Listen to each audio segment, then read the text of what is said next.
యుగాలలో మొదటిది కృతయుగం. ధర్మం 4 పాదాలపై నడిచిన ఈ యుగాన్ని సత్యయుగం అని కూడా అంటారు.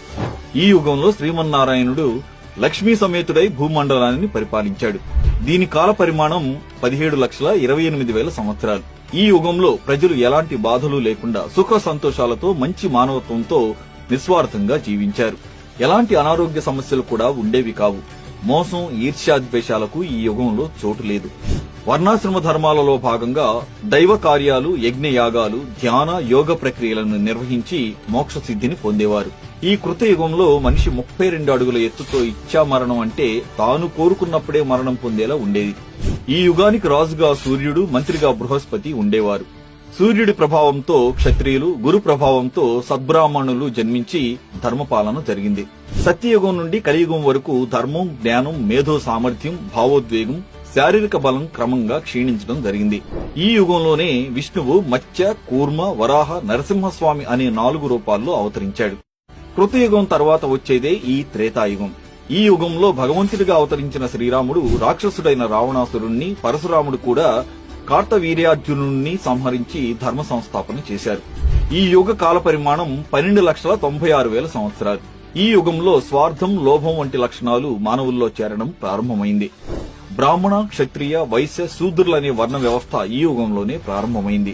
మానవుల సగటు ఎత్తు 21 అడుగులు, ఆయుర్దాయం 10,000 సంవత్సరాలుగా ఉండేది. ఈ త్రేతాయుగంలో రాజుగా కుజుడు, మంత్రిగా శుక్రుడు ఉన్నారు. కుజుడు యువకుడు, యుద్ధప్రియుడు, సుక్షత్రియుడు, బాహుబల పరాక్రమవంతుడు. రాక్షస గురువైన శుక్రాచార్యుడు మాయమంత్ర తంత్రవాది, కుజుడికి పరమశత్రువు.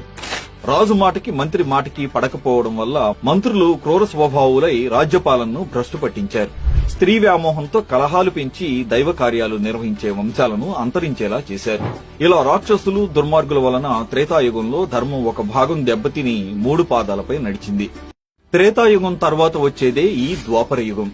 ఈ యుగంలోనే శ్రీ మహావిష్ణువు శ్రీకృష్ణుడిగా అవతరించాడు. దీని కాల పరిమాణం 8,64,000 సంవత్సరాలు. ఈ యుగంలో మానవుడు స్వార్థం, ఈర్ష్య, అసూయ వంటి అవలక్షణాలను పుణికిపుచ్చుకుని ఎన్నో అధర్మాలకు పాల్పడ్డాడు. రాజ్యం కోసం సోదరులతోనే కురుక్షేత్ర యుద్ధం చేసిన దుర్యోధనుడే ప్రత్యక్ష ఉదాహరణ. వర్ణ వ్యవస్థ ఆధారంగా వృత్తులు నిర్ణయించబడ్డాయి.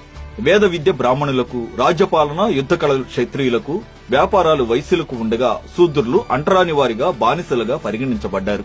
వేదాలను ఋగ్వేదం, సామవేదం, యజుర్వేదం, అథర్వణ వేదం అనే 4 భాగాలుగా వర్గీకరించారు. ఈ వర్గీకరణ కారణంగా విభిన్న వృత్తులు, కార్యకలాపాలు ఉనికిలోకొచ్చాయి. ఈ యుగంలో మానవుడి ఎత్తు 10 అడుగులు, ఆయుర్దాయం 1000 సంవత్సరాలుగా ఉండేది. ద్వాపర యుగంలో రాజుగా చంద్రుడు, మంత్రిగా బుధుడు ఉన్నారు. చంద్రుడిది గురువర్గం, బుధుడిది శనివర్గం అవ్వడం వల్ల ఒకరంటే ఒకరికి పడదు. దుష్టులను నాశనం చేయడానికి స్వయంగా భగవంతుడే శ్రీకృష్ణుడిగా అవతరించి పాండవులకు తోడుగా కురుక్షేత్ర యుద్ధాన్ని నడిపి ధర్మాన్ని కాపాడాడు. ఈ యుగంలో ధర్మం 2 భాగాలు నశించి కలియుగం ప్రారంభమైంది. ద్వాపర యుగం తర్వాత వచ్చే కలియుగం కాలపరిమితి 4,32,000 సంవత్సరాలు. అందులో సుమారు 5,000 సంవత్సరాలు గడిచిపోయాయి.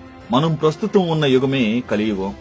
ఈ కలియుగానికి రాజు శని, మంత్రులు రాహుకేతువులు. రాహుకేతువులిద్దరికీ ఒకరంటే ఒకరికి పడదు. రాహువు శనికి మిత్రుడు. ఈ కాలంలో హింసా సిద్ధాంతం ఎక్కువయింది.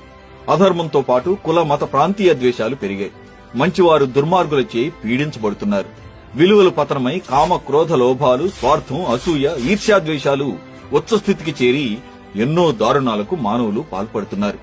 ఈ విధంగా కలియుగం మంచి అనే దానికి చోటు లేకుండా ధర్మం ఒంటికాలిపై నడుస్తూ అధర్మానికి మొగ్గు చూపుతోంది.